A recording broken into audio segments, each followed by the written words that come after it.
JD, and for those of you who don't know, I was a 20-year career criminal drug addict. Today, where I sit, I'm a recovery coach, a peer support recovery specialist, and a smart recovery facilitator. I own my own business as a recovery coach, and my absolute fucking passion is being able to pull other people out of that dark place that consumed me for over 20 years. Another part of my story that we talk a lot about on my shows is my time in prison. I did 39 months in the state of Oregon for 3 UUMVs. A UUMV is unauthorized use of a motor vehicle, which is basically the same exact thing as a Grand Theft Auto.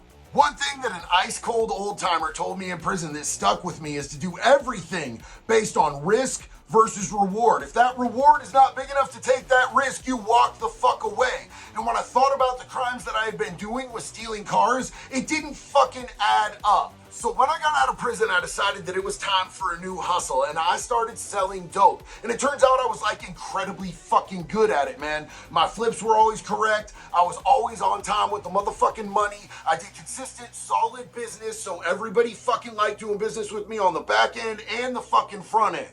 I had a solid name, a good reputation, and it took me a really incredibly long time to fucking get caught because of that. But eventually, it's not ever a fucking if with fucking criminal behavior. Like, if you are repeatedly doing criminal acts, it's not if you get caught, it's gonna be when you get caught, motherfucker. If you play the game long enough, you are guaranteed to fucking lose. That's just fucking reality. So if I was good at what I was doing, how'd I get caught? Well, that's what we're gonna talk about tonight, man.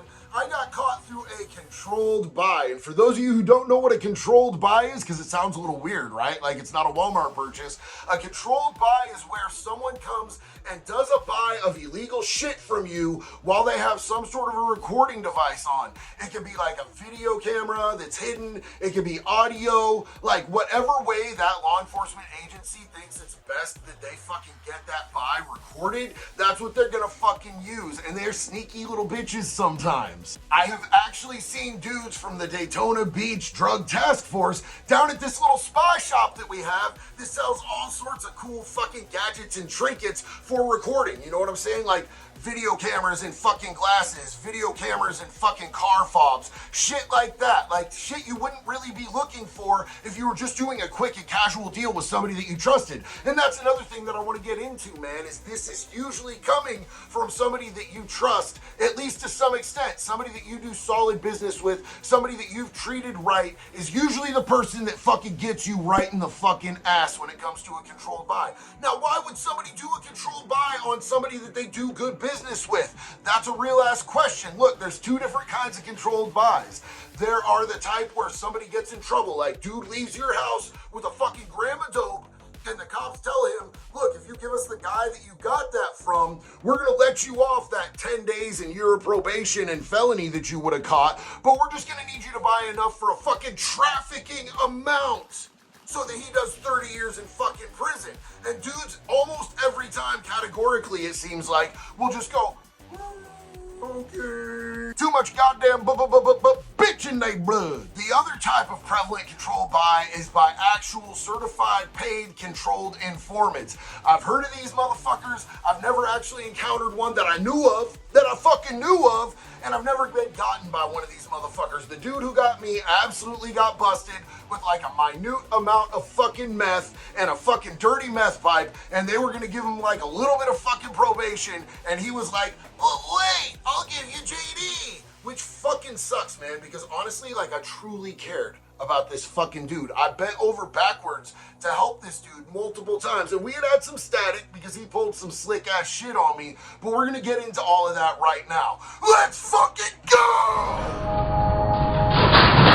Me and this dude were really good friends. This dude used to come into the bar that I was bartending at. He would hang out, he would kick it. He was a really fucking good skateboarder. Like, dude was on point. So we would go back to his place and hang out for days at a time. We'd be kicking it. We'd be fucking selling bags out of his fucking house all the time. Like, shit was copacetic. And dude seemed like he was a fucking rider. A lot of people do at first until they get that fucking pressure. But the same thing that happens with a lot of people, when they start doing meth, they're doing real good at first, and then they start to spiral spiral out of control. Like people lose their fucking houses, they lose their driver's license, they lose their car, and they just go down this fucking endless fucking drain of fucking going downhill, and all this nonsense around them all the time starts to wear on their mental health, and they turn into somebody fucking else. The thing that you have to understand about meth is it's not just the high from the drug, because the high from the drug is not what's putting people in psychosis. A lot of it is the fucking sleep deprivation and the malnutrition because you don't eat and you don't fucking sleep. Since this dude had ridden out with me through so much shit, I never fucking had any issue fronting him. Like if he came to me and he said, yo, I've got a couple licks I need to hit, licks means sales. If he told me that he had some fucking shit lined up and he needed a quarter ounce, I had no problem dropping a fucking quarter ounce on him, dropping a half ounce on him. He always came back with the fucking money and it was always good, right? Like never had any fucking problems until this one day. Like he comes, he tells me he needs a quarter ounce. I'm like, look, man, like I'm about to re-up. I'm really not trying to fucking just throw a fucking quarter ounce out there. If you can't bring this back fast, let me know now, dude. Let me know what I'm getting into. I'll still give you the dope. And he goes, no, bro. It's good. I got this all gone at one place. I'm going to be right back. Well, he was late. And then he was later. And then he was even later. And I'm not a patient motherfucker when it comes to my money. Let me call this motherfucker. Oh, wait. He blocked my fucking phone number. You blocked my fucking phone number? Yeah, I was dog-ass pissed, bro. Dog-ass pissed. But I was just like, I bet. You know I'm gonna see this motherfucker sometime soon. And then I ended up that evening getting a call from a mutual friend, and she was like, yo, why is homeboy trying to sell me dope, but telling me not to tell JD? And I was like, oh, really then? Can you set up a buy? And she was like, yeah, sure, no problem. So we go to the hotel where he's staying at. She calls him from the fucking parking lot. He comes out. I'm ducked the fuck down in the fucking back.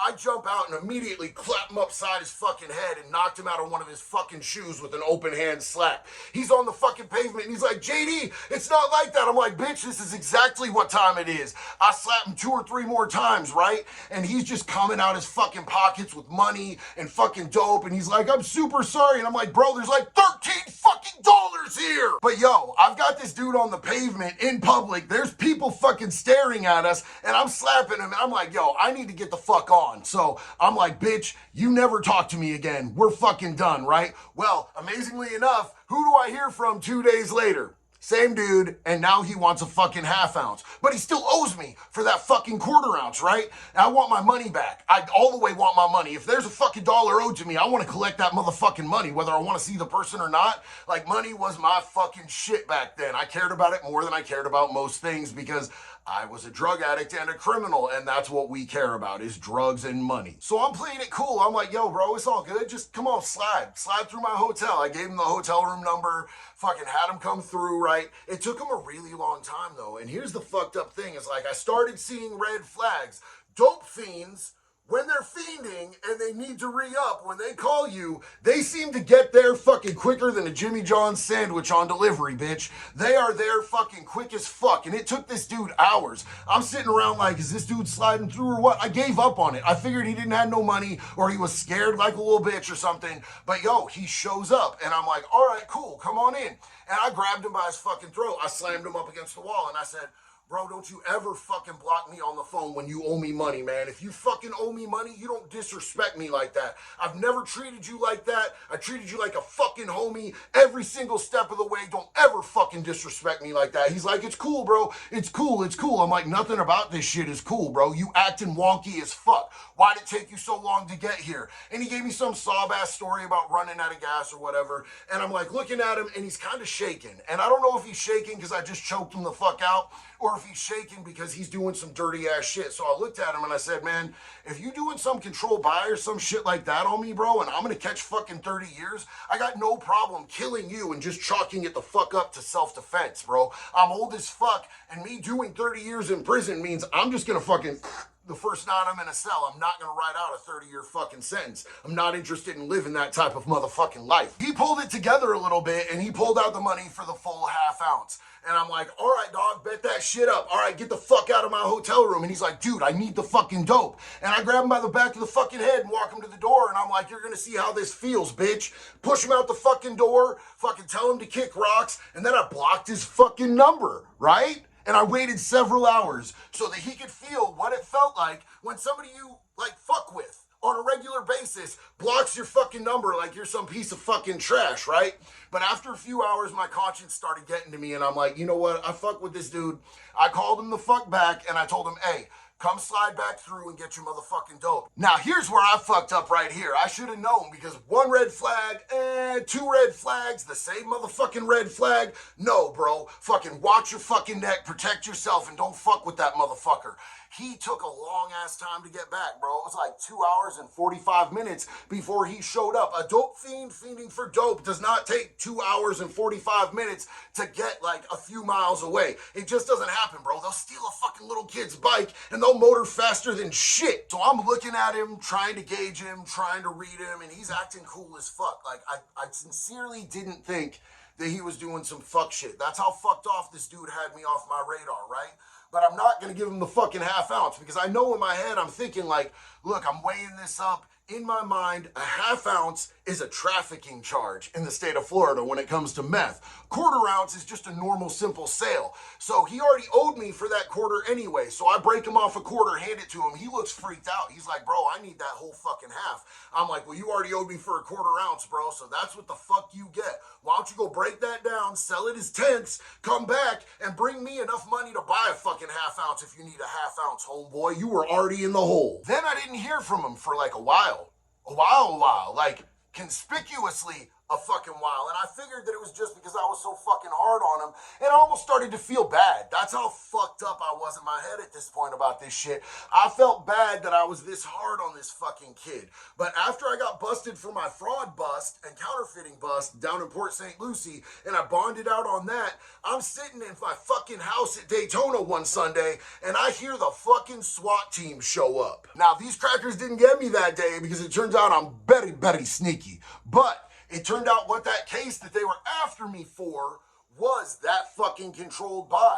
So it turns out when he came to the hotel the first time and I fucking put hands on him and I kicked him out without any dope, that was cops' money that I took. And when I told him that I would fucking kill him in self-defense if he was doing a controlled buy, yeah, they had that all on fucking recording. The reason that it took him so long to get there both times was because he had to coordinate with the motherfucking drug task force both times before he could walk up into that fucking room. They had to fucking give him his fucking recording device, which is, as I said earlier, it turned out to be a car key fob, and he had that bitch on him that whole time. It recorded audio and fucking video. These motherfucking cops wrote that up as a fucking sale of methamphetamines within 1,000 feet of a fucking school, which has a 5-year mandatory minimum. So what I had to do, my only really good defense was checking the distance myself, because a lot of the times the cops, they'll just say some shit. They'll put it in a police report. They don't expect a motherfucker to come questioning, right?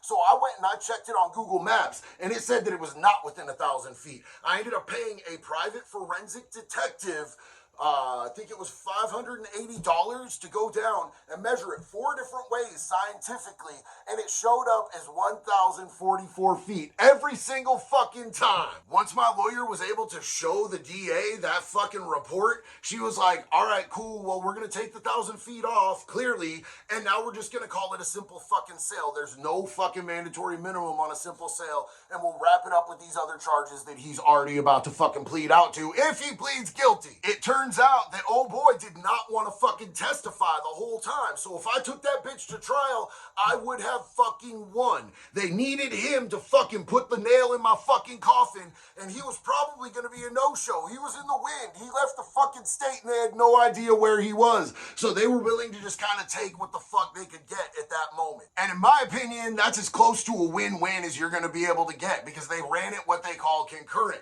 which means it runs at the same time as whatever your sentence on another charge is. So it didn't actually add much extra time on to the end of the sentence that I was already doing on house arrest. They weren't going to win anyway. They were just happy to have another conviction under their motherfucking belts. Anyway, guys, again, I appreciate you guys riding out on a video with me. I hope you guys learned something, man. Like, the object lesson behind all of this fucking shit is that there's no real loyalty on the streets anymore, and it's not an if you get caught, it's a fucking when you get caught. And when you get popped, man, the the feds, the state, whoever the fuck comes down on you, they gonna take all that shit you gained, bro. Then you're gonna be sitting in fucking prison, getting no letters, having no love, and feeling completely fucking forgotten in that bitch. If you guys like this video, please let me know in the comments. If you have any questions about it, yo, I'm open about everything. Let me know in the comments if you have any video suggestions. I want to be interacting with you guys in a way that's fun for both of us, man. Your comments, your feedback means a fucking lot to me. Anyway, I'll see y'all on the next one. One love. Be good or be good at it, baby.